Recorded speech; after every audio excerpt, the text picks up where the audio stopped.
여러분은 누군가가 수동 공격적이어서 지적하지 못했던 적이 있나요? 그 사람이 안 좋은 말 한 것 같진 않지만 그 사람의 말투에서 다른 의미를 담고 있는 것을 느낄 수 있죠. 당신 같은 경험을 가진 사람치곤 일을 잘하네요. 잠깐, 뭐라고요? 그게 무슨 뜻이죠?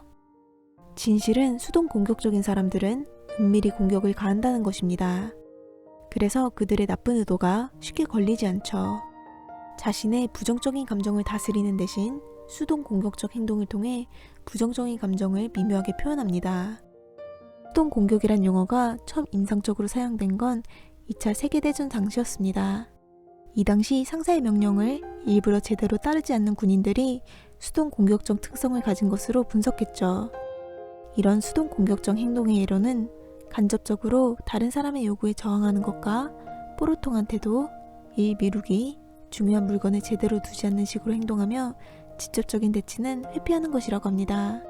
그렇다면 사람들은 왜 이런 행동을 할까요? 본 영상에서는 누군가가 수동 공격적 행동을 보이는 이유들을 다뤄보려고 합니다. 첫째, 수동 공격성 성격장애를 가지고 있습니다. 수동 공격성 성격장애를 가진 사람들도 있죠. 수동 공격성 성격장애는 현재 정식 진단 용어로 사용하진 않지만 정신질환 진단 및 통계 편람 제4판에서는 이를 거부성 성격장애로 설명하고 있습니다. 미국 심리학회에 따르면 수동 공격성 성격장애는 자신과 타인을 향한 양가 감정이 지연하기, 꾸물거리기, 고집부리기, 의도적인 비효율성, 잊어버리기 등과 같은 방법으로 나타나는 것이라고 합니다. 이런 대응은 잠재된 부정적인 감정의 간접적인 표현으로 해석되는 것이죠. 이런 패턴은 명백하게 수능적인 행동을 보일 수 있을 때도 지속되며 직업과 가정, 학업 수행에 자주 방해가 되곤 합니다. 둘째, 수동 공격이 강하게 주장하는 것보다 쉽습니다. 여러분은 대립하는 걸 싫어하시나요? 여러분의 의견을 강하게 주장하는 게 힘드신가요?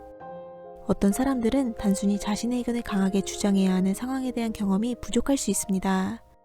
자신의 감정을 다스리고 자기 주장을 하는 데 필요한 사회적 기술을 습득하지 못한 사람들도 많죠. 그래서 감정을 다루는 기술이 부족할 때 수동 공격적 행동이 쉽게 나타날 수 있습니다. 셋째, 복수를 원합니다. 여러분 모두 재밌게 본 복수 영화가 있을 것입니다. 주인공이 자신에게 나쁜 짓을 한 악당에게 통쾌한 복수를 하려 하거나 여러분이 좋아하는 악당이 복수를 하려 할 수도 있죠. 많은 사람들이 복수가 최선의 방법이라고 생각할 수 있지만 이는 건강한 방법이 아닙니다. 수동 공격적 행동에 대한 근거를 제시하는 것이 어려울 수 있습니다. 이런 행동을 보이는 사람들은 종종 완벽한 변명거리를 가지고 있죠. 그래서 그들이 누군가에게 복수를 한다면 말이나 행동을 애매하게 하여 다른 사람들은 눈치채지 못할 수 있습니다. 공격하려는 사람을 제외한 모두에게 공격하려는 의도를 숨길 수도 있죠. 넷째, 속한 사회에서 분노가 정상적인 행동으로 간주되지 않습니다. 여러분은 분노를 표현하지 않아야 된다고 교육받은 적이 있나요? 많은 아이들이 화를 그만 내라는 소리를 들으며 자랐을 것입니다. 어린 시절은 정서 발달에 있어서 중요한 시기이죠. 감정을 억누르라는 말을 반복해서 들으면 정서 발달에 안 좋은 영향을 줄 수 있습니다. 분노는 종종 숨기고 싶은 바람직하지 않은 감정으로 간주될 때가 많지만 아이들에게 분노를 다스리고 건강하게 표현하는 방법을 가르치는 것이 중요하죠. 부정적인 감정을 건강한 방식으로 표현하는 방법을 배우지 못했다면 수동 공격적 행동을 자신의 감정을 전달하는 수단으로 사용하게 되는 것이죠. 다섯째, 미소를 지으며 적대감을 갖는 것은 지적받지 않을 때가 많습니다. 분노를 표현하지 말아야 한다고 지속적으로 교육받아온 아동이 어른이 되었을 것입니다. 분노에 대해 터놓고 얘기하는 것이 사회적으로 받아들여지지 않는 경우가 많으니 다른 수단을 찾게 될 수 있죠. 사회적으로 받아들여지는 건 무엇일까요? 미소와 함께 공격적인 의도를 숨기고 말하는 것입니다.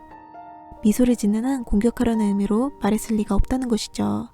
결국에는 분노는 무시한다고 해서 사라지지 않고 이는 대신 미소 속에 숨겨져 나타나는 것이죠. 여섯째, 어린 시절에 수동 공격적 행동을 습득했습니다. 많은 연구자들이 수동 공격적 행동을 자주 보이는 사람들이 이런 행동을 어린 시절에 배웠을 것이라고 주장합니다. 아동학대, 무자비한 처벌, 방치를 아동의 수동 공격적 행동의 원인으로 보는 것이죠. 연구자들은 양육 방식이 주요 영향이었을 것이라고 이론을 세우기도 했습니다.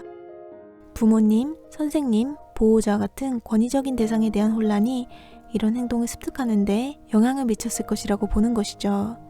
따라서 어린 시절에 자신의 주장을 표현하는 방법을 배우거나 지금이라도 배운다면 이런 행동을 방지할 수 있을 것이라고 합니다.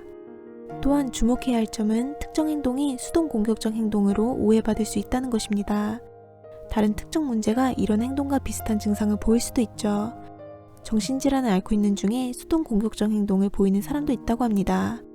따라서 이런 행동을 인식하고 정신질환과 관련된 것은 아닌지 정신건강 전문가와 상담해보는 것도 중요합니다. 여러분이 수동 공격적 행동을 종종 보인다는 것을 알게 되었다면 분노를 어떻게 다뤄야 하는지 배울 수 있는 적절한 단계에 이미 들어선 것 같죠. 그렇다면 분노를 다루는 방법이 궁금하신가요? 간단하지만 효과적인 방법은 부정적인 감정이 밀려온다면 행동하기 전에 스스로에게 생각할 시간을 주는 것입니다. 몇 번의 심호흡을 하면서 스스로를 진정시켜 보세요. 여러분 자신을 현실로 돌아오게 하고 이런 감정을 느끼는 이유를 파악해 보세요.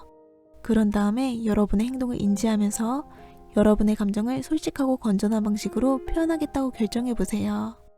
그렇다면 여러분은 얼마나 자주 수동 공격적 행동을 보이시나요? 가끔씩 수동 공격적 행동을 보이는 여러분만의 이유가 있나요? 아래 댓글로 여러분의 경험과 의견을 공유해 보시기 바랍니다.